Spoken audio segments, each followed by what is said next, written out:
টানা ৩ মাস ধরে বাংলাদেশে রেমিটেন্স পাঠানোর দেশ হিসেবে শীর্ষে রয়েছে যুক্তরাষ্ট্র। এমন তথ্য দিয়েছে বাংলাদেশ ব্যাংক।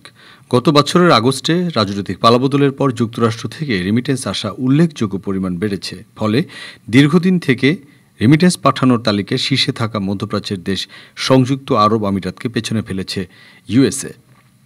2024-2025 অর্থ বছরের সেপ্টেম্বর থেকে নভেম্বর পর্যন্ত ৩ মাসের প্রবাসী আয় সংক্রান্ত বিস্তারিত প্রতিবেদন প্রকাশ করেছে বাংলাদেশ ব্যাংক। এতে দেখা যায় এই ৩ মাসে যুক্তরাষ্ট্র থেকে প্রায় ১.৪ বিলিয়ন মার্কিন ডলার রেমিটেন্স এসেছে। একই সময়ে দ্বিতীয় সর্বোচ্চ রেমিটেন্স এসেছে সংযুক্ত আরব আমিরাত থেকে। দেশটি থেকে এসেছে ৯৯০ মিলিয়ন মার্কিন ডলার। এছাড়াও সবচেয়ে বেশি রেমিটেন্স আসা প্রথম 10টি দেশের মধ্যে রয়েছে যথাক্রমে সৌদি আরব, মালয়েশিয়া, যুক্তরাজ্য, কুয়েত, ইতালি, ওমান, কাতার ও সিঙ্গাপুর। ডেস্ক রিপোর্ট, আজ বার্তা, ঢাকা।